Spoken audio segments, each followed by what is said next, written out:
Hello, and welcome to this E3G WRI webinar, which is an on-the-record webinar talking through some of the announcements and initiatives from last week and what they mean, and taking questions to our experts from those. My name's Nick Mabey. I'm the CEO and co-founder of E3G, and I'll be moderating this webinar today.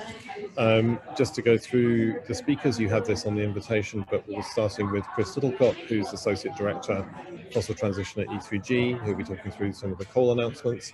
Then moving to Iskander Benoit, who's a Policy Advisor at E3G, talking about the fossil finance pledges and public finance. Then Taryn Franson from WRI will be talking about the climate action tracker results, how those relate, how we should think about the kind of aggregation of these initiatives and new policies into overall temperature goals. And then last but not least, David Wasco, who's the Director of International Climate at WRI, will be talking about what this means for what the negotiators have to agree for the rest of the week. We'll have very short introductions from each of them. We want to spend a lot of time for questions. We have 45 minutes penciled in for the overall webinar. And so we'll start with Chris, and please just keep questions coming in and I'll direct them to the panelists after we've gone through all of them. So Chris, over to you. Thank you, Nick. Thank you everyone for joining today. I'm very happy to be back at home, having been in Glasgow last week. Very exciting to be on the ground, but also quite the 0 to 100 experience. The reflections I want to lead with is around Energy Day last week, where we saw a whole plethora of announcements from the UK, both from UK government and the COP presidency team. And I think we can all recognize that it was rather a mess in terms of media messaging and materials which were shared. And there's been noticeable some skepticism and querying of that from both media and civil society. Some of that is entirely justifiable. Ultimately, our view is that while the media messaging and handling last week was a mess, it was more cock-up rather than conspiracy. There were many elements being rewritten on the fly as new countries joined up to various initiatives, including some really substantial coal users. And that overall, it was a good set of substance and really positive progress. We, as E3G, are about to put out a short series of reflection pieces this afternoon across 4 areas. On ending coal finance. We now have seen this year the combination of G7, G20, OECD export credit agencies, Korea, Japan, and China all agree to an end on overseas coal finance. That is a definitive and very thorough success, not just for the UK, but also the Italian G20 presidency and the EU. That has really helped push forward on the no new coal agenda. E3G analysis from September found there'd been a 76% collapse in the global coal pipeline since Paris. That is real world trends, which are now being reflected in government commitments, with a number of countries stepping up last week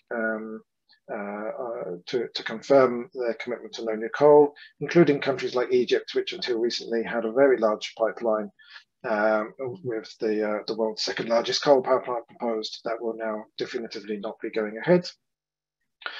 The 3rd element we've been looking at is the progress on coal phase-out, where not only is the OECD increasingly on track for phasing out coal by 2030, but we are now starting to see countries beyond the OECD step forward into this space, recognizing that they need to accelerate action. And lastly, that whole dynamic is being supported by the development of new tools, mechanisms, and finance explicitly for coal phase-out. The $8.5 billion deal announced last week with South Africa is the lighthouse example of that. but also India, Indonesia, and Philippines were all selected to be initial countries working with the Climate Investment Fund's Accelerating Coal Transition Initiative and the Asian Development Bank's Energy Transition Mechanism. So that's a whole completely new space for action on accelerating coal phase out. The inclusion of countries such as Indonesia, Vietnam, South Korea, Poland, Ukraine, and others across the coal announcements last week shows that coal-intensive economies are increasingly recognizing that they need to move.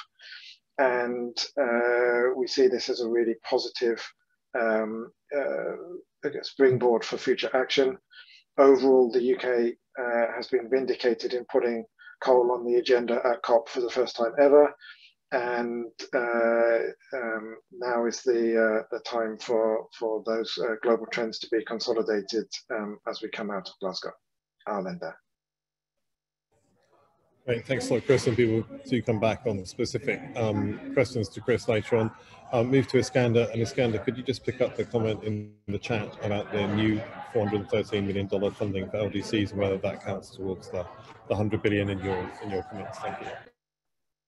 Thank you, Nick, and thank you everyone for joining today. I'm joining you here from the venue in Glasgow live, and hopefully you can hear me all right despite the background noise. So great. Yeah, so I will keep my remarks brief. I'll address firstly the fossil finance phase-out pledge, so to speak, that was launched last week. And I will address the question that was raised by Edith in the chat. And indeed, if there are other questions, perhaps we can get to them later. But to the first of those, so Thursday morning last week saw the launch of a presidency, UK presidency-led initiative that sits outside of the formal COP negotiations process, but that managed to assemble a coalition of the willing, so to speak, of governments and public finance institutions that were willing to commit to a pivot in their overseas international energy finance away from fossil fuels and toward clean energy.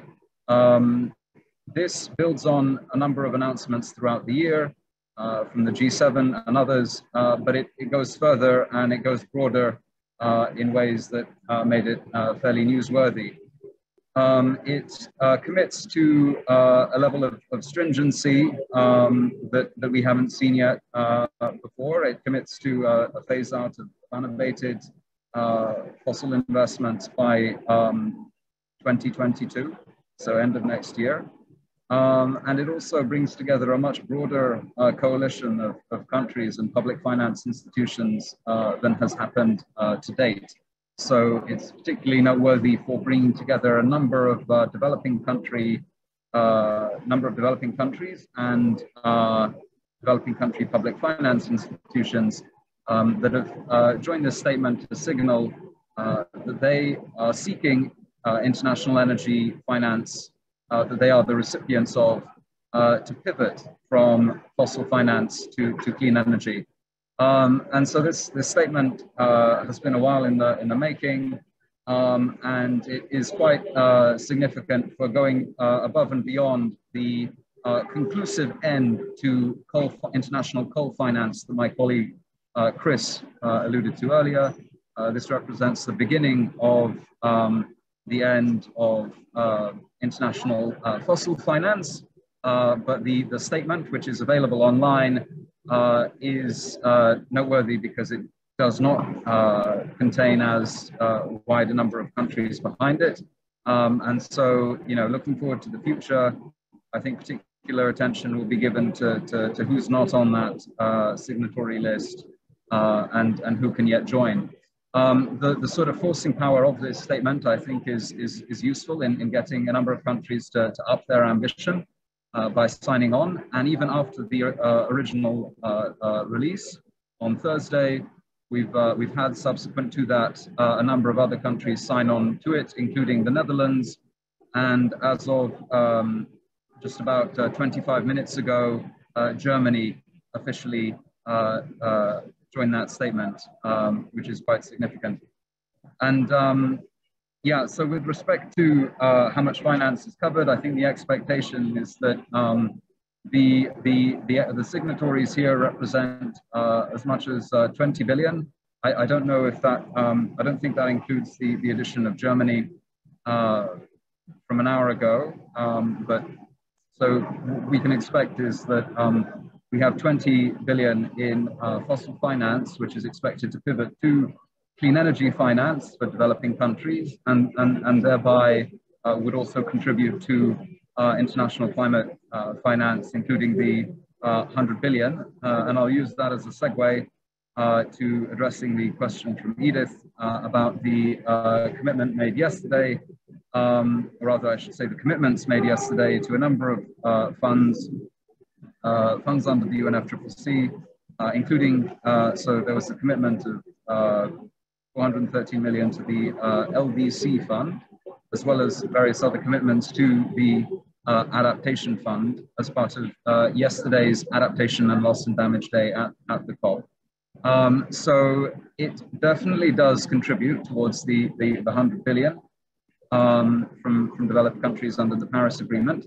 The question perhaps is to what extent it is additional to existing finance that has already been pledged, because we've had a lot of announcements being made in terms of sort of billion-dollar larger sums of overall climate finance, and so some of these announcements on smaller sums are not necessarily additional to that, but rather represent specifications of how that finance is going to be deployed and where it's going to funds like the LDC fund. So I'll stop there, but there's much more to be said on the climate finance story, but perhaps we'll get to that later. So turning to Tara, we've had lots of kind of NDCs and other initiatives put out there, lots of numbers flying around, lots of 1 points and 2 points. Can you help us through the thicket of different assessments of what's the overall impact of a lot of the activity last week on overall temperature goals? Happy to. Thank you, Nick. I'll just give a quick snapshot of where we are on the emissions reduction pledges that countries are making and how to interpret some of the findings that are coming out about what they all add up to. So currently we are up to 150 countries having submitted nationally determined contributions, or NDCs, mainly emission reduction targets for 2030. These are, I should have said, new or updated NDCs beyond what they submitted at the time the Paris Agreement was negotiated. Not all of these necessarily reduce emissions further than the initial NDCs would have done, but a lot of them do. So the countries that have submitted new and updated NDCs add up to around 80% of global emissions, and of those, countries representing around 63% of global emissions have made actual improvements. We also have 42 long-term strategies submitted to the UN Climate Change Secretariat, and these are climate plans going out to mid-century, usually around 2050. And we have 81 countries making net zero targets. And that's up by around 12 since the beginning of COP. And those countries now cover around 3/4 of global emissions. Most of these updates had occurred by the early part of last week during the World Leaders Summit. There's not been a lot of additional activity after that on the pledges themselves, but a whole flurry of analyses have come out over the last few days estimating what these all add up to in terms of temperature impacts. And just today, a couple of hours ago, there were 2 new ones. One is an update to the UNEP emissions gap report, which had initially come out last week. Now it's been updated to incorporate the latest pledges. And the other is an update from the Climate Action Tracker. The emissions gap report is a meta-analysis that takes into account inputs from multiple modeling groups, including the Climate Action Tracker, as well as a number of the other groups that are also coming out with their own studies, like Climate Resource and some of the other ones that came out last week. So that's just something to know. Some of these are standalone studies, some of these are meta-analyses. And I will dive into what the findings are, but before I do that, I want to just get a little bit technical for a moment and mention that in all these numbers that are being thrown around, it's really important as you look across them to compare apples to apples. So all of these studies are using slightly different assumptions about which pledges they should include. For example, whether they only include NDCs or also include net zero pledges, whether they only include pledges that are formally communicated to the UN, or whether they also include announcements, whether they only include unconditional pledges or also include pledges that are conditional on international finance, for example. So those are just some of the details that can shape some of the slightly different numbers that we're seeing. Another important one is that some studies have the convention of presenting a median estimate of the most likely temperature impact, whereas others are more conservative and use an estimate of the temperature that is not likely to be exceeded. So those give you slightly higher temperature numbers. So that's why you'll see some different temperature numbers being thrown around. But when we actually do compare apples to apples, we see general alignment in what's coming out. And that is, if we look at the 50% numbers, so this is kind of the best guess median estimate of what temperatures will add up to. Under the NDCs and 2030 targets, we see something in the range of 2.4 to 2.5 C.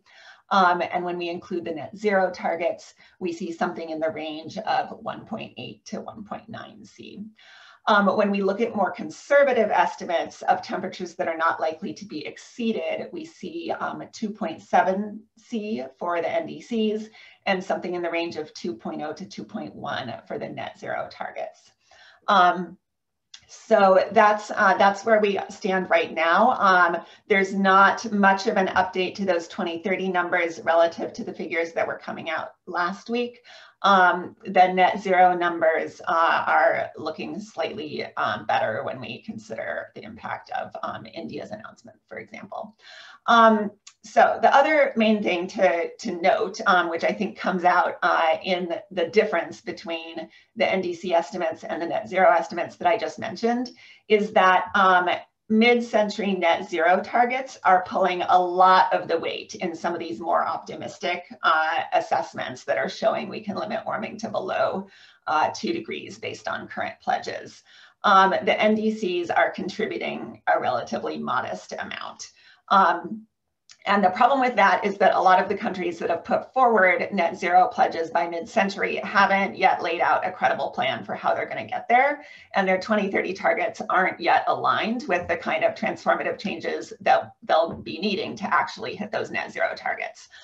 So in particular, countries like Australia, Russia, Saudi Arabia, Turkey, these countries have all recently taken on net zero pledges. They have not improved their NDCs in a way that would match that ambition.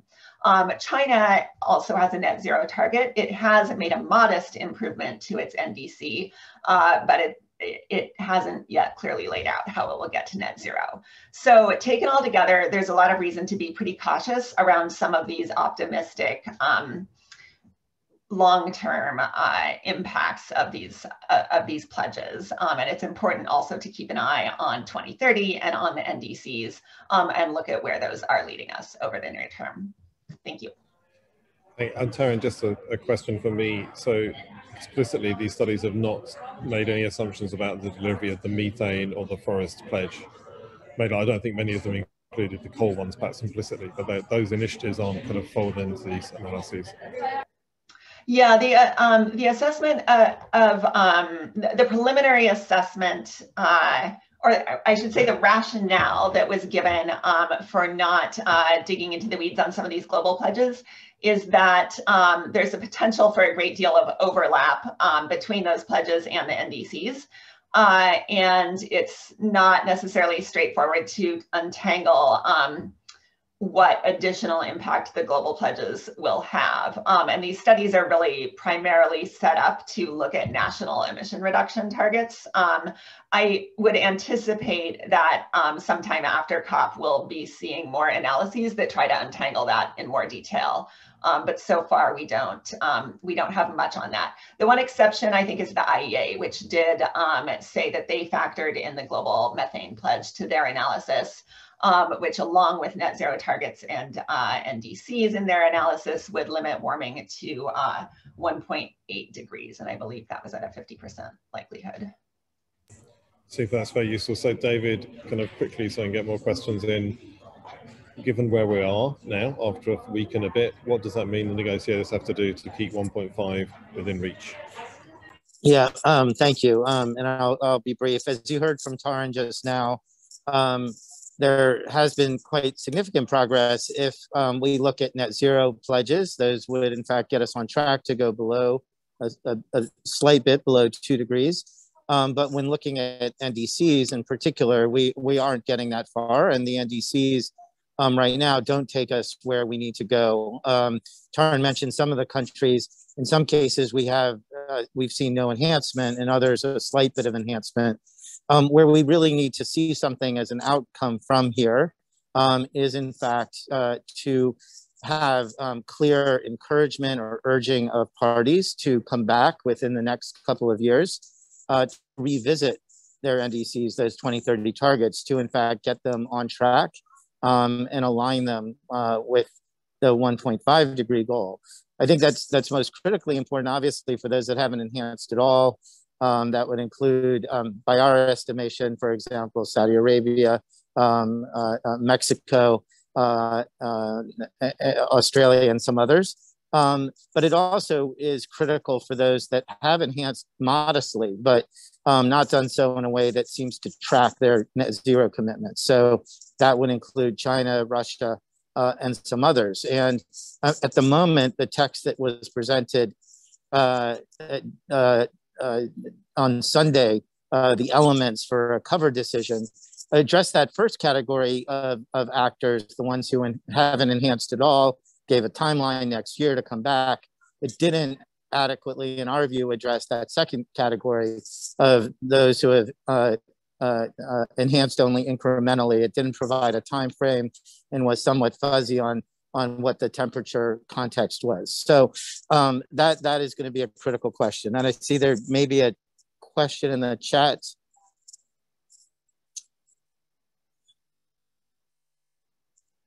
How much momentum is there for more frequent ratcheting, and what would that look like? What we are seeing thus far is that certainly the vulnerable countries, least developed countries, and island states, and some others have emphasized the importance of coming back within the next couple of years to, in fact, continue pressing forward on ambition. We've seen some pushback. The Saudis and Russia in particular have done so. And where we're seeing a little bit of fuzziness, honestly, is from the EU and the US. And they're the ones who have said they want to keep 1.5 within reach. But on this question of how do we have an enhancement process for countries that are critical to this, China, Russia, as I mentioned, for example, how do we do that in the next couple of years? They haven't come down clearly. And so that is an area in the next couple of days that I think we do need to see some greater clarity from the EU and the US on. The last thing I'll just very quickly mention is that we have seen all of these sectoral announcements. I think one of the questions going forward is how do those get reflected in the Paris process, in commitments that countries are making? And we need to find ways to do that. For example, in 2030 targets, can some of these commitments, in fact, be reflected in those targets going forward? Thanks, and over to you. Great, thanks, David. I think the main takeaway here is at the beginning of the first week, it was not clear we would have a negotiation on a substantive attempt to increase ambition in the next few years.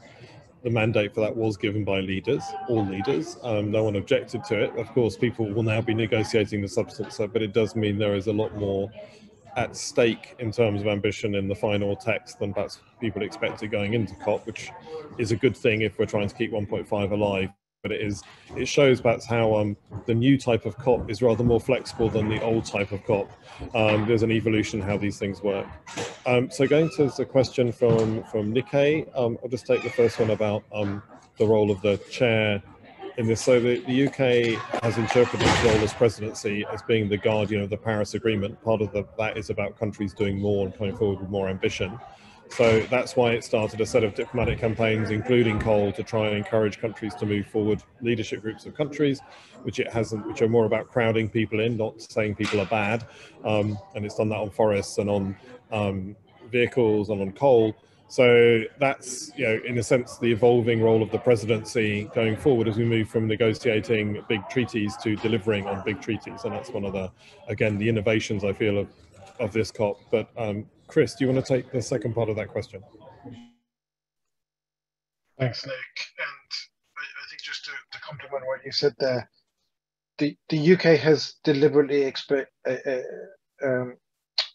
taken up practical, tangible elements where cooperation needs to happen, which are elements which have been excluded from the consensus-based approach of the UNFCCC formal process. And we see further reporting today around how a number of heavy fossil fuel countries are continuing to object to any language around the necessity of fossil phase out.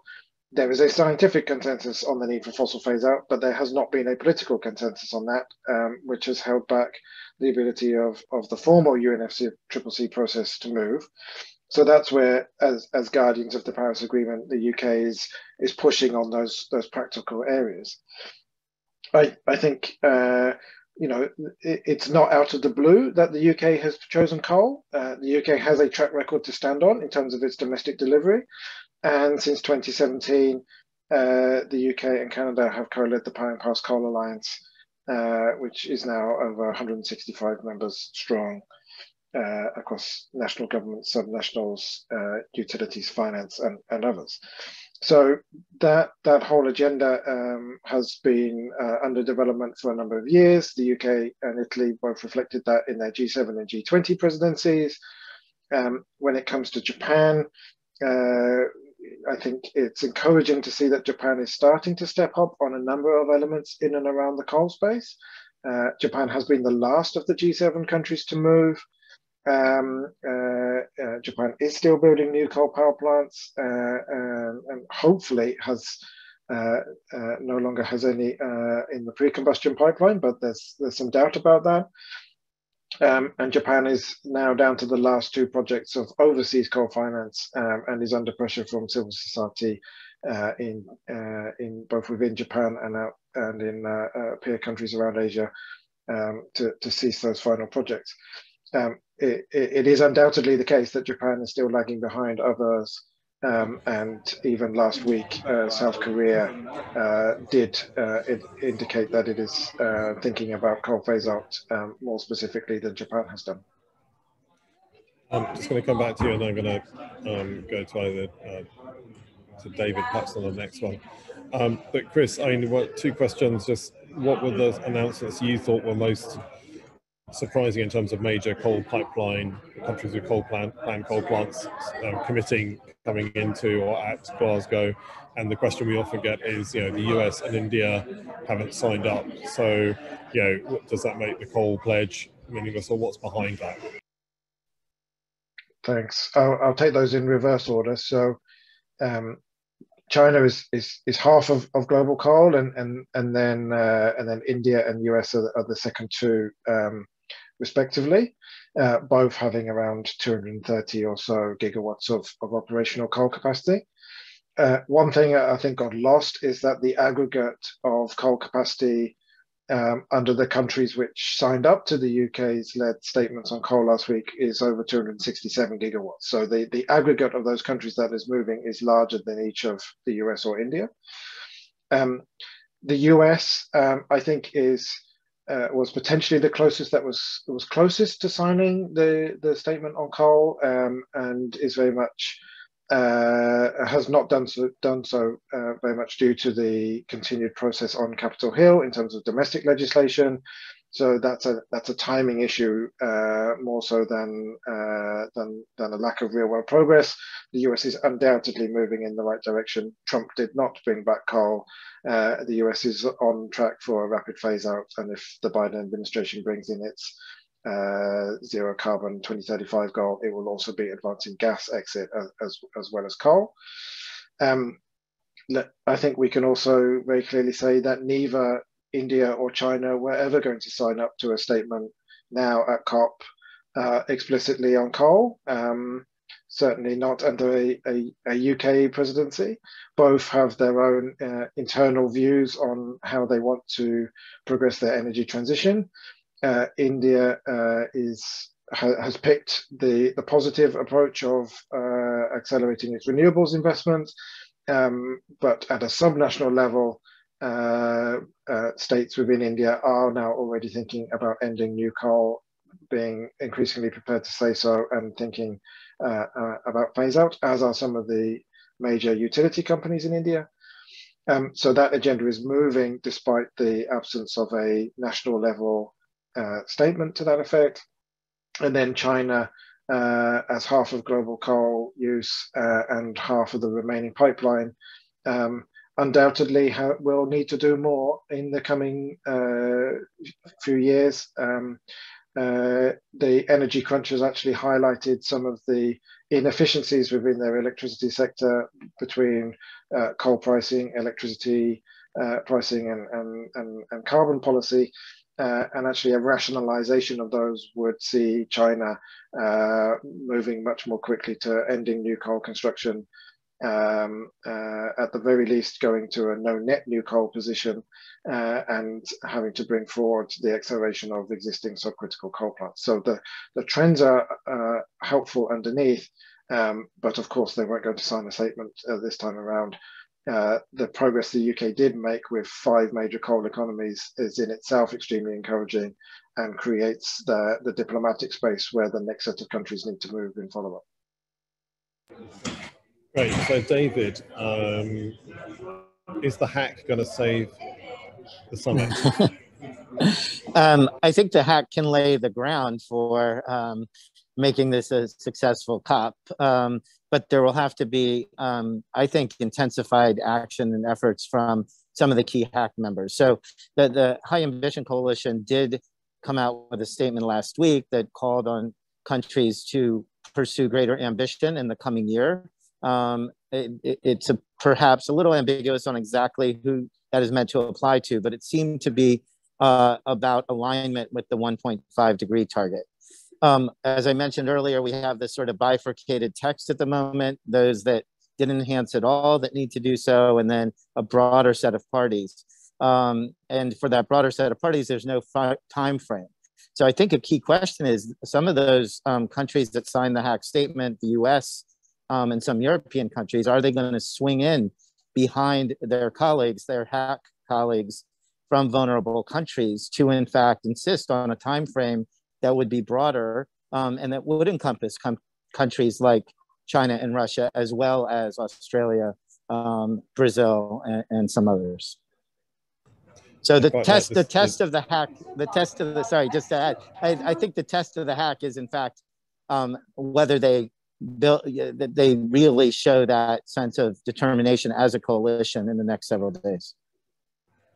Yeah, I like the hack, H-A-C-K. That's what it's trying to do to the negotiations, is hack it. David, are we sure the EU has joined the hack? I saw various things floating around, but is that definitive that the European Union has joined the High Ambition Coalition?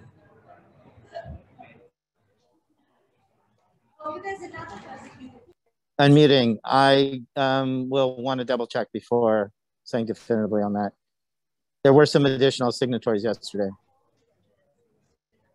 I had no volunteers to take the question on the combustion engine phase out, which is planned for Transport Day. I think it was clear that I think that neither China or the US were, for various reasons, even though both of them are very aggressive electric vehicle policies and are trying to definitely go on the whole global market, we're not necessarily going to sign up to a phase-out target, even though it's been discussed a lot in those countries. But it looks like there'll be a significant amount of the global car market and global car manufacturing under that, but perhaps not more a beginning than a kind of coal phase-out type of piece. But again, I think part of this is about whether countries feel comfortable signing up to statements as opposed to what they're doing on the ground. They're tending to be despite what people are saying, actually most statements are being managed by people under promising and their fundamentals over delivering, even though that's not what perhaps the media or others think. There's been quite a lot of conservatism, we feel, compared to the economic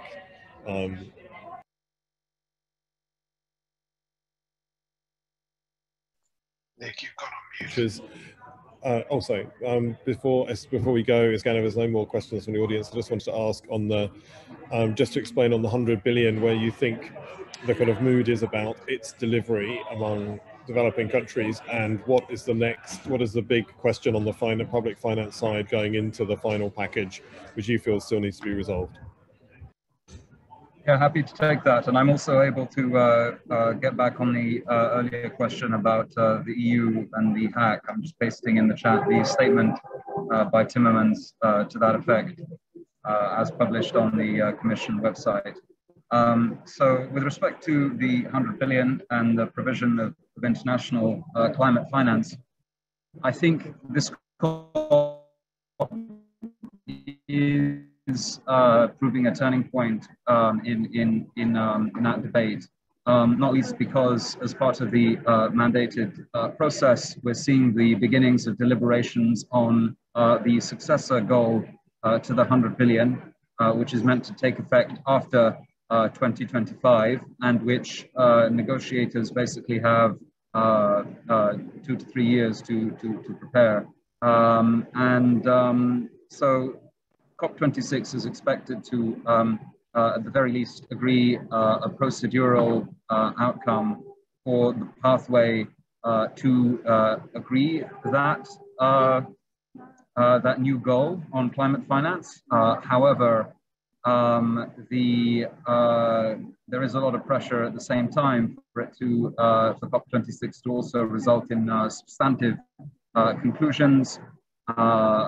Folks may have seen reported in the news the position of the South African minister that the goal had to be north of 700 billion per annum, and that has been sort of taken up by a number of developing countries.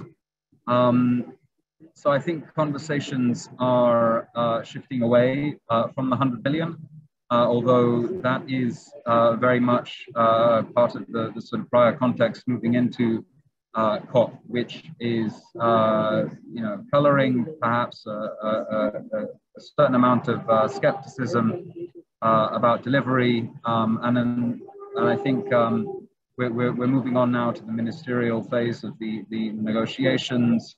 Having heard last week strong appetite from both developed and developing country heads of state and government about the need to mobilize trillions consistent with what's scientifically required. And so I think the negotiations have yet to fully catch up with that appetite for ambition, but that's hopefully a bridging of the gap that we'll see in the coming days, and particularly in the context of the covering decision 1 CP26. Okay, so we'll leave it there with some tantalizing hints. We've got a lot of negotiation. The mandate would also cover text, whether that's on ambition ratchets, on trillions, on adaptation. We haven't mentioned loss and damage, but that's there. But I think, lots of news last week. It's all becoming a bit clearer that there is some real substance behind that. We still take us a while to work out precisely what that means in potential temperature reductions and keeping 1.5 within reach. But I think the general message is these are all the beginnings of process, perhaps that stopping fossil fuel finance and cutting coal perhaps nearer the end than the beginning, but certainly lots of the other areas, a lot of implementation to do. And one of the challenges of the text at the end is how is implementation, and coming back to check on implementation, going to be referenced going forward. So it's not just about ambition this summit, it's about delivery, and I think that's one of the areas we're going to see a lot of discussion about, not least because the Chinese are making a big deal about people having clear plans for delivery, not just big targets, unsurprisingly. So thank you very much for your attendance. There's links in the chat for people to follow up on individual issues, and we'll close it there.